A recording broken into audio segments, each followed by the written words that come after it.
Okay, we are live. That's what it says in the in the screen. Yes. Maya Frost, thank you for being here. Oh, it's my pleasure. Thank you so much. So thank you for the gift of the conversation. I really, really appreciate this. And I wanna, I think I wanna start with when I met you. It is not about when I met you. It is about how did I interact with you the first time. And it's amazing because it was through art, right? You posted a piece of art that is it's called, I have it written down, this one. It is Oh. Showtime. And it's actually so pertinent for today, right? Yes, that's It right. is Showtime. It Yes. is Showtime. What is Showtime for you? What does it mean, Showtime? Time to rise and shine. There are days when we approach the day as though it's a set of tasks to be accomplished. And those are the worst days. I mean, maybe at the end of the day, you feel like you checked off a lot of things, but the ones where unexpected things happen and there's a sense of synchronicity is always when you just say, I'm just here, I'm present, I'm open to whatever this day brings. And that's kind of pretty much the journey I'm on right now. Yeah. Most of my life I've been on that journey, but especially in Web3, I think that's just how it is for all of us right now, right? We're all learning so much on a daily basis. And before we start talking, I was telling you that I don't prepare. That is so difficult for me, because when I contact an artist or a creator, they always ask me the same question. What are the questions you're going to ask me? And I understand. I understand because we all want to be prepared.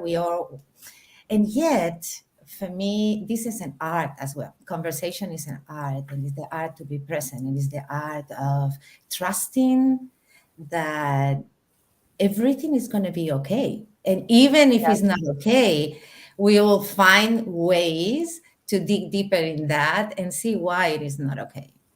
Right, because in those moments of discomfort, that's when we reveal ourselves. That's when there's so much more to share and to look into later. So I'm up for it. Okay. So I was thinking, though, I was thinking that I'm fascinated with storytelling, right? And if I look at what captured me from you, besides your art, right? Because your art is just vibrant and bubbly and deep at the same time. Thank But you. what captured me was I watched a video from you from 12 years ago, maybe 13 years ago. You were talking Oh, about Rotary, I think, the oh exchange yes. program. Hmm. Okay. So if I track you back to that time, in a time that you are showing your beliefs, right? What you deeply believe, giving tools, giving options, this sense of being global, international, this sense of community, all of that is what for me started like, oh, I am connecting so much with this. So if you have to trace back that sense of global community collaboration, if you were to trace it back to an event, can be invented, okay? I don't mind. An event years and years ago that ignite in you that sense of being global. Sure. Well, it started off very, very local, and I had a very tumultuous childhood. My parents split when I was 5, and we moved up and moved to my grandparents' house. And my grandfather died within 6 months while mowing the lawn. He had a heart attack. So there was just a lot happening, and we ended up. My mother remarried a man, and we lived in a very rural area. It was the only thing they could afford. We lived in the garage that we, as kids, all built together as a family. Very rickety garage, and we spent 5 years there while my parents saved to build to have a house. And so my view of the world was literally this garage and the woods outside.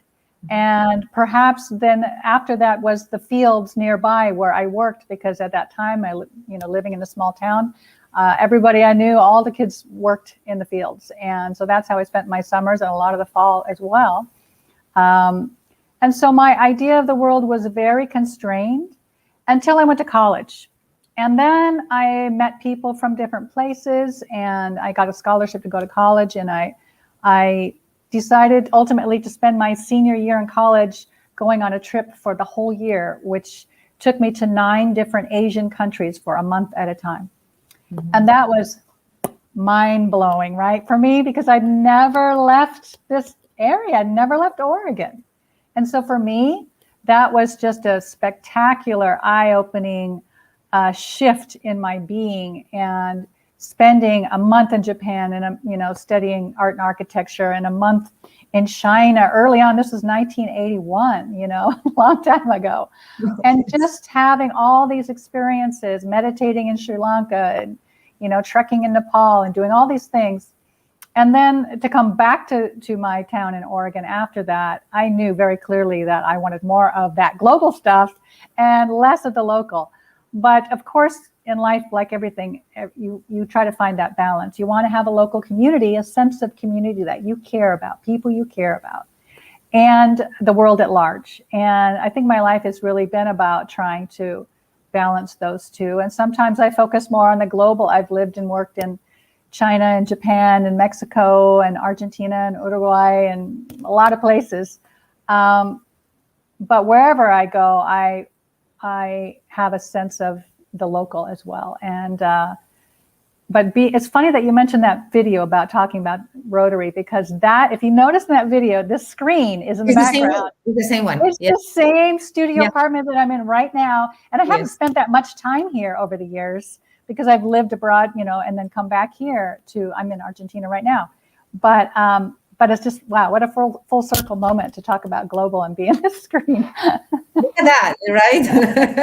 It's amazing when you show up in a screen. Yes. That I was watching. What is the difference between the Maya that I saw in that video and you right now? Oh, good question. Well, I had just written my book. I wrote a book called The New Global Student. It was published by Random House in 2009. And I'd just written it and had been preparing talks and talking to, did a book tour and all of that.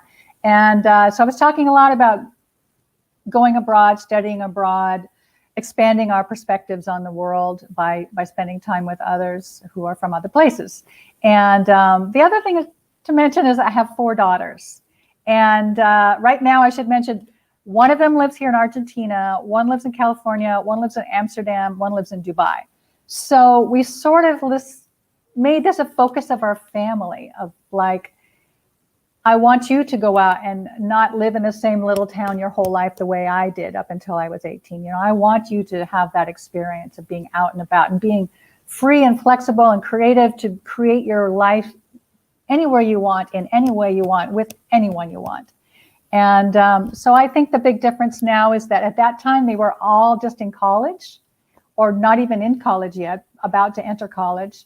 And now I sort of see the result of that focus and how they've just run with it. And so now I'm a grandmother with grandchildren in 3 continents. So it just continues on, that sort of sense of scattering and having our family as our core community. Mm-hmm. So you see, if I come back to the question of what is different about you right now, what is present right now that it was not at that time? A greater sense of ease, less worry about accomplishing, about doing. And there's much greater focus on being and being open, not having it's funny because I'm a strategist, but I'm also a very big fan of being open with your strategy and paying attention to what's happening so that you can adjust it along the way. I think a lot of people have a path that they think their life is going to go in, and wow, I'm so glad that I threw that out way back. Yeah, it's like being present with the moment, right? Like when you realize that you can have your life. And I think that has to do also with personality. You know, there's personalities that they need a very clear path to get to where they from they were at to the way that they want to be. And there are other personalities that they are also, and I think that has to do with you a little bit, that there is this sense of wonder, right? And curiosity. And so when you have that, even though your strategy is to expand and to know people and to put people together, collaborating, all of that, there's also a place for wonder and curiosity in terms of, I didn't think about this, and now I'm getting another response from the world. I'm really glad you used the word wonder. It's one of my favorite words. I've used it in various ways throughout my life in different jobs and careers. And I was a preschool teacher for many years in 5 different countries. So capturing and recapturing and regenerating that childlike wonder is really important to me. And I think it's really key for an artist to have that sort of sense of newness and beginning and raw discovery. And I think all of us benefit from spending time in any kind of activity, whether it's on a walk or whatever it is, any kind of activity where we think to ourselves, wow, look at this thing I'm noticing. Look at the fact that I'm noticing it. It's that noticing we're noticing is really powerful and brings an extra level of joy, an extra level of discovery. And do you think that is related a little bit with the story that you tell us about the garage, right? Is it related to that? Absolutely, because within the garage itself, it was very rudimentary, kids I lived sleeping. in a garage too. Really? Okay. So it's, and it's not that comfortable. There's zero privacy. And so the woods, that is where I spent my time, because any path I was on, I'd go around a corner and see a new kind of tree I'd never seen before, a new kind of berry, a new kind of flower, an animal, and just that sense of just embarking on that journey every time I went outside my door and coming back to the garage feeling like I'd really discovered something and had like a secret, like I'd had an adventure that nobody knew about. And that was so enriching to me. And really, I appreciate it so much more the older I get. And for me as a grandparent, that's something that I really hope I can give my grandchildren, that opportunity to have that as well. That is so nice. So let's keep expanding and going deeper and expanding at the same time.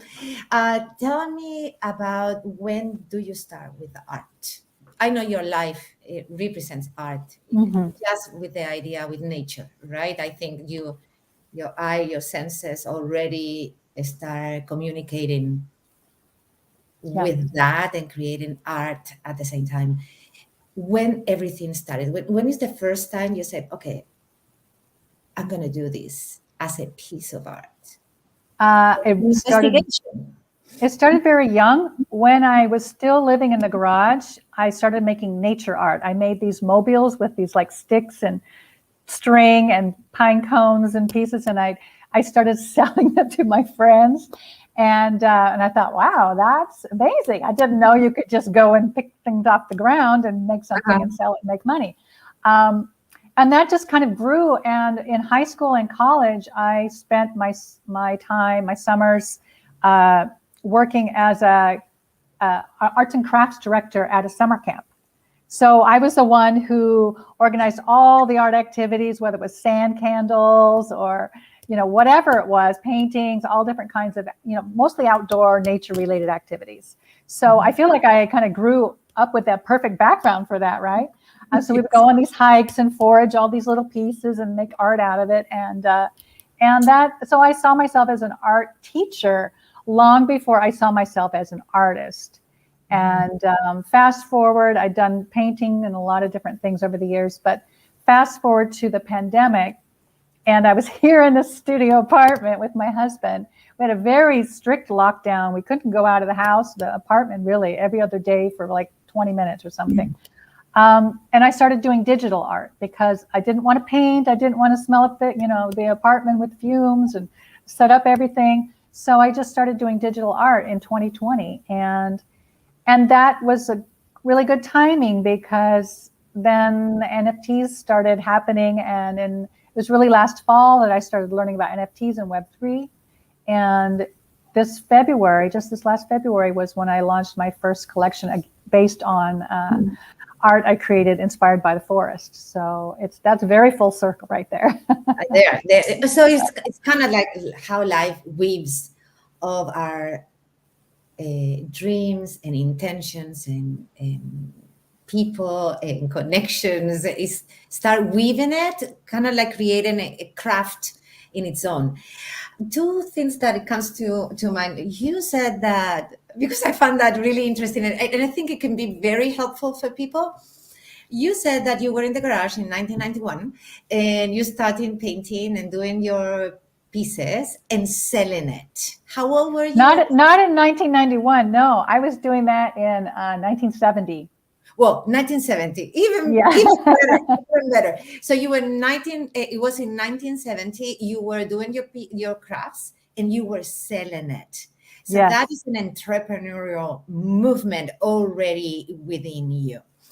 Right. Where did it come from? Who taught you that? Well, I'll tell you, I was adopted when I was 2 days old. And so nobody that I grew up with in my adoptive family had a drop of entrepreneurial blood. Nobody was slightly interested. They wanted to work in a job until they retired and had a pension. That was their way of doing things. So I was really an oddball in my family. But when I was 17, I met my birth mother for the first time, and my birth father, and my grandparents, and my aunts and uncles. And there are lots of entrepreneurs in that mix. So it was really interesting to see they're real go-getters. So it was an eye-opening moment then to go, okay, this is where it comes from. Okay, so you start doing art, you start playing a little bit, and what were you doing just right before the pandemic, before the lockdown, just right before? What Well, my husband and I and our friend in Oregon were doing a glass straw company wholesale glass straws to restaurants and bars and for events like big event venues, bridal events, that type of thing. And of course, restaurants closed, hotels closed, everything closed. So as soon as the pandemic hit, we decided, well, okay, we're just going to close our business. It's not. We don't know how long this is going to go. We're just going to close it. And then within a couple of months, we found a buyer, and so we ended up selling it, which was fantastic. And then I spent that time for the next year and a half of the pandemic. I really wanted to help women. I had a big network of women who were in huge shifts, huge periods of transition. They lost their job. They had to move. They lost a parent. They lost a spouse. I mean, there were a lot of things happening. So I started offering my services as sort of a strategist, a transitionist to these friends and friends of friends in exchange for a donation to the food bank in their community. Because remember, that was at the beginning. People were really struggling. And it was before checks were going out. And I mean, people were really hurting. So I did that for about a year. And it was another really eye-opening experience to connect with women in 12 countries and learn about what their challenges were, what their dreams were, how excited they were. In most cases, they were very excited about building something to make their community more resilient. And it showed up in a lot of different ways. But I was really inspired by that. And I think I bring some of that energy to the Web3 space because that's what I loved most about it, was bringing women together, reaching out to women, and finding what we can do together. So that is exactly what I'm asking you. Because you are you need to close your business, and you all of a sudden you said in the lockdown I start with the NFT. So, but there's a missing piece in the middle, right? It is like how we get from one place to another, and it's built upon our previous experience always, or the need to develop new skills even. So the fact that you meet with all these women, even virtually, and you were helping and you were listening, especially listening the setbacks and listening what they were going through. Kind of like it took you to a place in a way that it said, okay, so this NFT thing is kind of like interesting. Why don't I learn a new skill? What skills did you have to learn in order to your vision? Because there was a vision. There was the women here. It was the a business that it was no longer there. And all what you bring back, you need to put it now in a new level of experience, right? That for me, that Right. is important. And if you, as you are in a strategist, you know that we can have a dream, a vision, then we can strategize how to get to the vision. However, there are new skills that we need to acquire. So what moved you and how did you start learning about digital art and all of this? Well, playing around with digital art in the beginning of the lockdown was just a matter of like downloading a couple of apps and just playing around. I had no intention of doing anything with it. But I'm really glad I spent that time getting familiar with those tools because it directly helped me when I made the shift into NFTs. And at first I was coming at it from an artist perspective. I was curious. I'm not a tech-oriented person, but I am an early adopter. So, I started my first blog in 2001 when people were just getting into email, So I'm always curious about trying something new, even if I'm starting from a very, kind of a sense of zero in a way. But we're never really starting from zero because we have what we've learned in different ways, and we can always apply that, especially in the Web3 space. As you see, people kind of shift what they've been doing to apply it to Web3 in very interesting ways. So I came at it from an artist perspective, but I also came at it from a climate strategist and climate activist perspective. I really wanted to see, okay, can one person make nature-inspired art and use it to contribute to climate solutions? And I wasn't interested in making a huge collection of 10,000 pieces and getting a whole team and doing that level of a collection. I wanted to do one-of-ones and small collections of one-of-ones. And so it just started to come together when I started to do research about the different marketplaces and the different blockchains and learn more about how our choices and what we choose in blockchain or marketplace have an effect on the environment. And then I ended up being a person who was talking about that in conferences and on Twitter spaces and things. And it just sort of evolved from my natural interest in climate and art and tech to some degree. And so now it's just a matter of kind of like molding them all together in this beautiful green thing that I'm trying to do. For me, it's amazing how you, again, weave everything into your art, to do this masterpiece. First, I need to say that you have a lot of people here that just for you to know, you have a lot of people that they're so happy you're here. It's Aga, it's Mel, and it's Gabriel, and it's Janine, Amory, there's a lot of people. So, you need to go to them afterwards. I will. I absolutely will. They're there.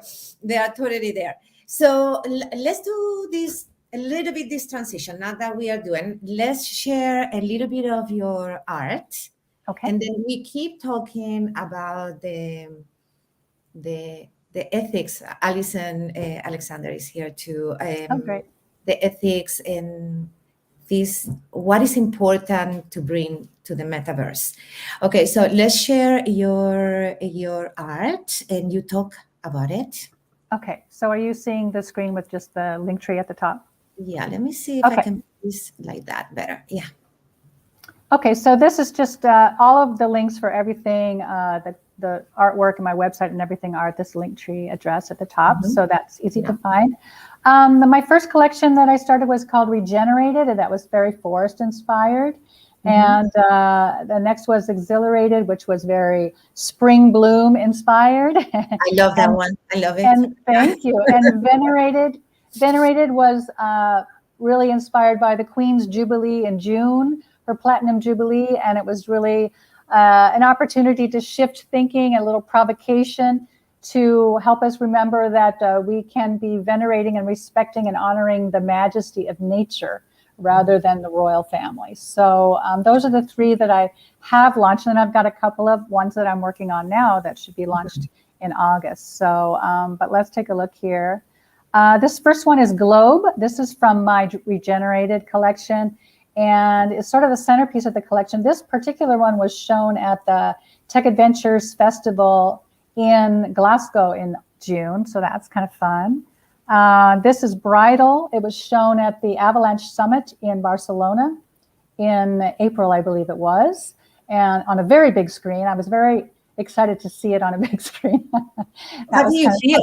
How do you feel when you saw it? Well, I was really glad I didn't know it was going to be that big, because I would have really freaked out about, if it was high enough resolution. So when they sent me this photo, I was just stunned that it was so big and that it looked so good, and everyone loved it, and so I was very pleased about that. And then this is the Exhilarated collection. This one is called Bolder Than Before, a little bit similar to the Showtime one that you were mentioning before. Yeah. And this is AI art as well. Another one from that. This one is kind of inspired by irises. And then the one related to the Queen's Jubilee, the Venerated collection, I played with the idea of creating tiaras and crowns that would be growing naturally in a forest. I wanted to have that same sense of wonder and discovery. If a child walked, or even an adult walked through the forest and saw this on the trail, how would they feel, and how would it inspire them? So this one is Duchess, and this one is King, very sort of stately in a kind of playful way. And this one is Prince, because I wanted to create sort of almost like a disco feel. The princes are always the ones getting in trouble, right? So this is sort of a playful version of that. And then the next ones I'm doing, I'm partnering with an organization that's working on regenerative agriculture and creating some abstract work that looks like it ties together leaves and roots and stems. And so I'm making a series of these. And then the next one is I'm doing a series on glaciers, inspired by glaciers. It's called Breaking. And that's in reference to not only the ice breaking apart, literally, but the fact that this is breaking news. But, we're always inundated with breaking news. And so we don't have the time or brain space to really take it all in. But it's breaking news, it's breaking ice, and it's also breaking hearts. So in each one of the ones that I've made, there's a tiny drawing of a broken heart hidden in it. It's almost like a Where's Waldo, if you can find it. And this one, so I don't know if you can see, but on that sort of beige colored part on the lower right side, there's a little broken heart buried in there. Yes. But I thought that was very, because there's a sadness, we all carry around, we all have knowledge about the climate. We all have an awareness of it, right? And so the idea that, we recognize that sadness is really important. And it's an important step. Mm-hmm. So it's great. I'm going to come back to, if I know how to do it. Yes, here. Back to us. Yeah. To us here for a second, because you reach a point that for me is very important. We have these horrible things happening in the world, or I don't know if horrible, but yes, there's a lot of horror happening, and there's a lot of amazing things happening at the same time. And I think our vessels need to be big enough in order to hold both, because it is, and I think for me, art creates that intersection, that place in which we can bring the sadness, and also we can bring not only the possibilities, but the richness and the beauty, whether it's nature or whether our relationships or whether it's community, right? Art brings the intersection that has the capacity to hold both of them together. I mean, hold them, right? That's literally hold them. I agree. Yes. And I agree. And I think that's where art is so powerful, because we can bring attention to things that are painful and broken. Yeah. and breaking, And breaking. and in beautiful ways that also make us think and also make us feel. And all of this is about making us recognize that there is emotion living day to day in this world. Mhm. And we do have huge surges of optimism and excitement, especially in the Web3 space. We're building these things, we're creating art, we're building decentralized, communities, and there's so much good happening. And I'm just, even within climate, there's so much happening in the Web3 space in terms of using blockchain for farmers who are doing regenerative practices and all kinds of wonderful things. So I try to balance that as much as I can, the despair and the utter joy and appreciation for all of it, the wonder. And that's our task as humans, right? Just to balance that. Yeah, it is what we were talking a bit before we started the conversation on the back at the back seat. And yeah, I feel that the importance in order to get to the next level of experience, let's say is Web3, with everything that brings, right? The sense of collaboration, the sense of community, the sense that they hold this positivity, but they're also the awareness of what is happening. But the experience that we have underneath, there's a lot of things happening here that they're unresolved, right? Mm-hmm. The way we relate to others, the way that when art, for instance, is just a transaction and it is not an experience, right? Or our services are transaction and not deep communication and deep connection. So I think the pressure is really great that something new wants to emerge, but in that pressure is the tension also that we need to have the capacity to look at what is unresolved. And when you were saying about feeling, it is my sense that we all get a little bit desensitized, right? Because the information is such, the connection that is great is such that we need to bring walls of protection necessary, but it gets to a point that we get desensitized, like we don't feel fully anymore. And there's a fear to fear because that means that I'm a downer. When in reality, in that fear, you can find the key of, wow, like you become whole in this in order to experience this, because it's going to take you further, right? Right. I mean, one of the things that last weekend I attended a virtual Hollywood Climate Summit. So it's all the filmmakers talking about how to incorporate more climate stories in their storylines, in their big movies, in their TV episodes. And sometimes it's just a mention, sometimes it's literally a prop like a cloth bag or a Prius in the driveway or whatever. But more and more we want to bring it into the characters and make it part of, real life, because we acknowledge what we see, and film and TV were incredibly important in normalizing same-sex marriage, in bringing awareness of the designated driver. A lot of powerful change can happen through media, and I was just so happy to see so much energy and focus on trying to bring climate storytelling into filmmaking. And that it doesn't have to be a big documentary. It can be a rom-com. It doesn't. It can be anything that we can imagine. But these stories need to be told because there's a part of us that is aching for that acknowledgement of that in a meaningful way. And if you give us something that is going to help us acknowledge the pain that we feel and laugh at it or cry at it or, jump up and down and cheer for it, then we will all be enriched by that. And it helps us all move forward as a society together to be sharing those stories. And also, as you were with your art, you're talking about the glaciers, right? The glaciers, they break through the earth, right? But create these beautiful mountains that we see now, right? Those, yes, it is like gorgeous.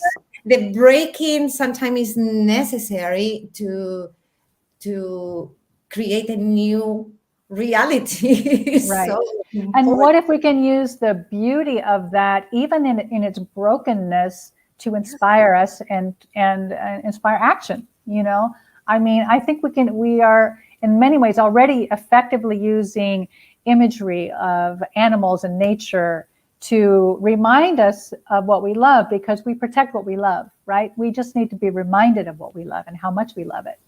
So, and there are ways to do it besides just grim stories. We don't have to always have a dystopian view of the future. You know, we're more motivated by a view of the future where we're active and joyful participants together with others. So that's the future. That's the sort of solar punk future that Yeah, I'm excited about. So, yeah, me too. Me too. yeah, For me, it's always not what is ahead, but is what I am discovering, knowing that I am gearing, that to that future. yes, Is exactly. in the wonder again, no, of every day that Yes. can give you not only information but pieces of that broken heart that you were talking about. So let's immerse ourselves in the metaverse a little bit more. Okay. So Alison had a very nice question. She asked me to ask you, what Mhm. would you take from the metaverse What would I want? for you? I'm sorry. What would you take for you from the metaverse? Mm, that's a very good question. Mhm. Uh, I think the metaverse, in some ways, is what I always imagined it would be like if I could be together with people from wherever I am. So, like for my birthday recently, I I saw had it. my family meeting at my spatial gallery, and we all had our avatars there dancing and jumping up and down and doing high fives, and it was silly and ridiculous and um, nothing like even our WhatsApp chats, which are constantly going. But it was a it was an eye-opening thing to see, wow, we can sort of be in the same place at once from four continents, even Mhm. if it's not real. But I think the sense of being able to connect with anyone anywhere is the most valuable part of it.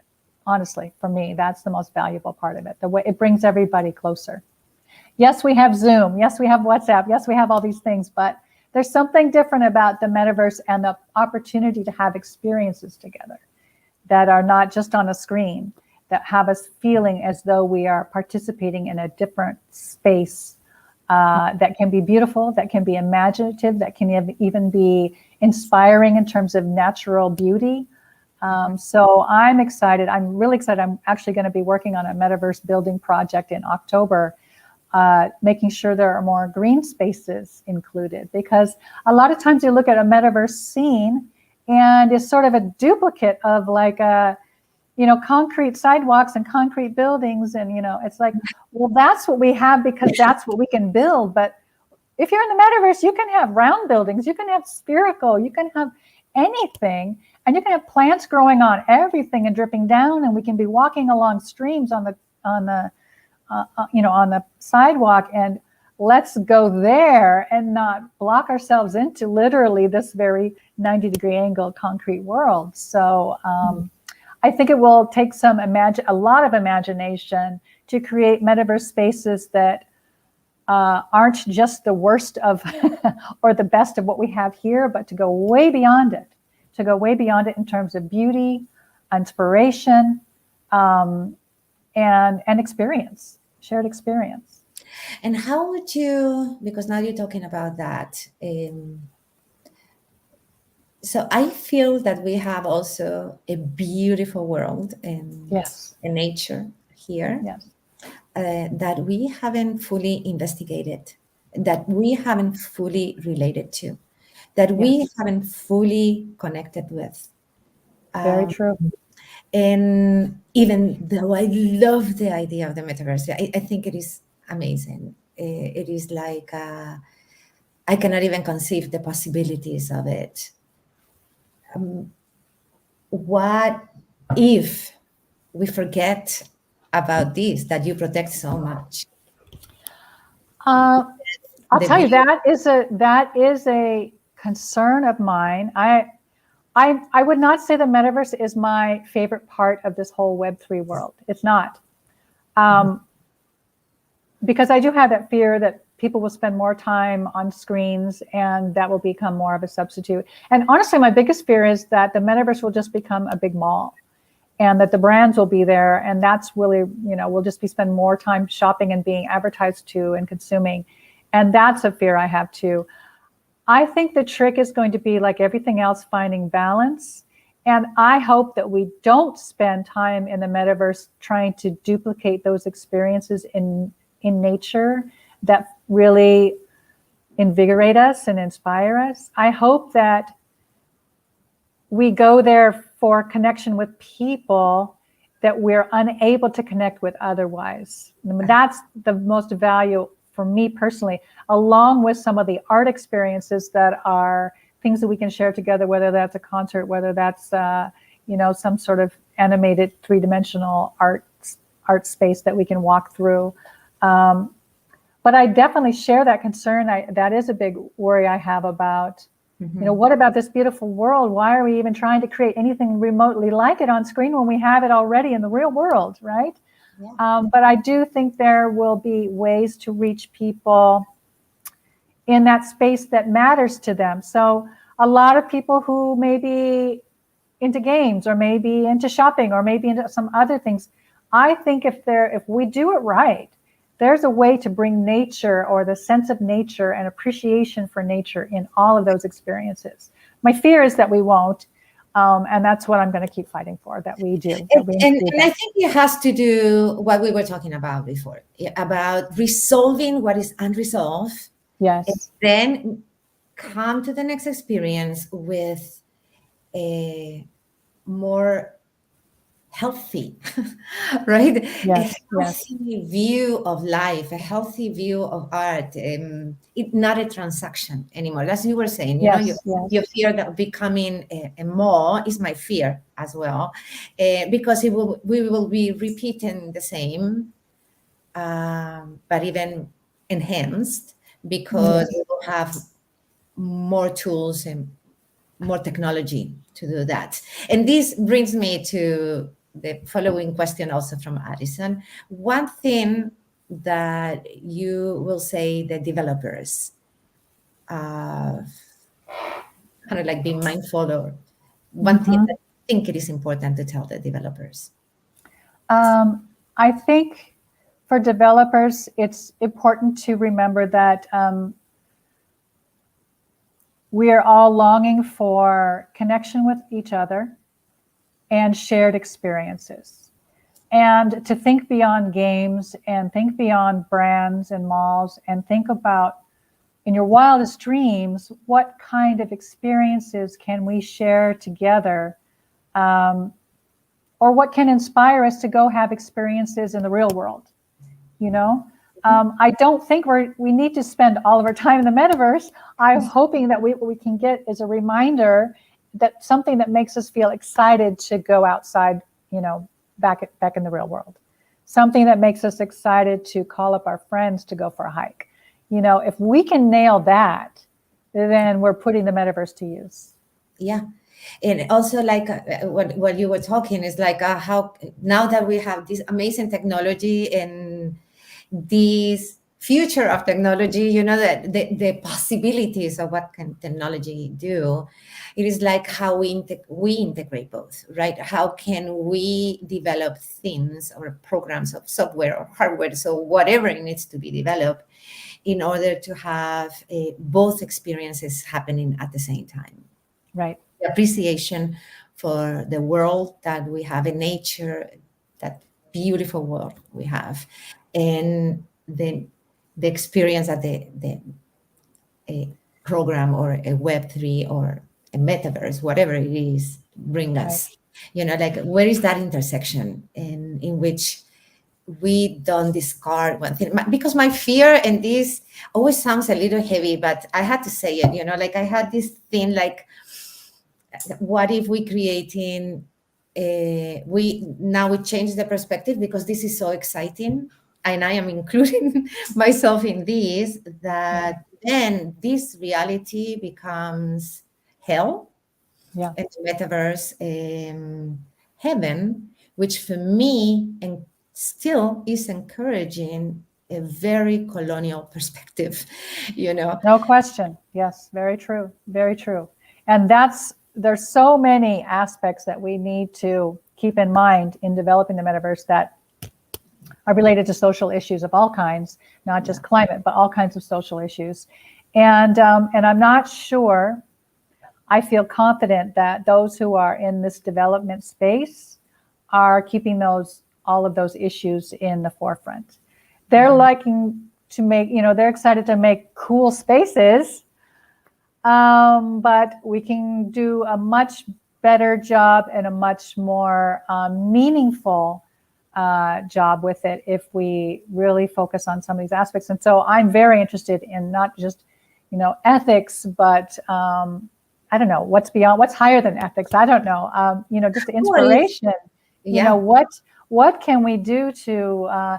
Can we give people, for example, experiences of, being immersed in a sea, being underwater with the fish and the beauty of it all, or, being in a place where they would not normally be able to go, and in order to truly appreciate the beauty of the world that we have. And I think those kinds of experiences, as well as experiences around other cultures and understanding, all different kinds of cultural aspects, whether it's music, dance, art. I think there's a way, just like the web made it possible, and General Web 2 made it possible for us to learn and connect with people around the world and learn about their perspectives. I think the metaverse has an opportunity to give people a chance to have that experience in a more direct and experiential way, a full-on 3D way. So I'm hoping that we can rise to that challenge in all its beautiful possibilities. Me too. Me too. And also, I want to highlight that there are not millions, but a lot of groups that I've been listening to, in different spaces of NFTs, that they have a driving core of healing, a driving core of expressing, a driving core of more connected and listening and ready to create something much, much better than, let's say, Web 2 is providing for us, Yes. So it's so important also highlight the big strides we are doing in this emerging culture that is really looking for something much better and higher. Yes, yes. I have a lot of faith, and I feel very positive about our ability to be able to do it. I hope that we have the will to do it. And I hope that the people who are excited and motivated and truly committed to this are going to find their way to the decision-making level for things to actually happen that way. Great. That's one reason why we need as many women as possible in this space. Yes, definitely.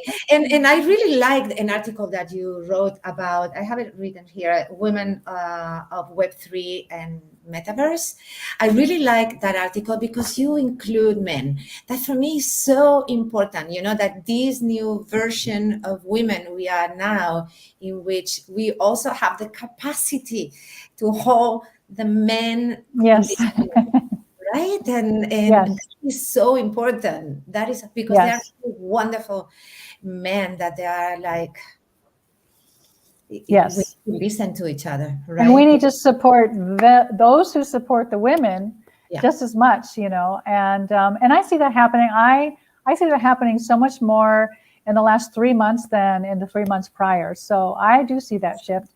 I do see women taking more space, being more visible, being more vocal, and men standing right beside them, supporting them in it. So I'm very excited about that. That is so good. Well, we're wrapping up a little bit, but I'm going to ask you a question. Okay, so here we are, you and me, right now, and it is, what day is today? Is the Saturday. July 2nd. July 2nd of 2022. Imagine that we are July 2nd of 2044.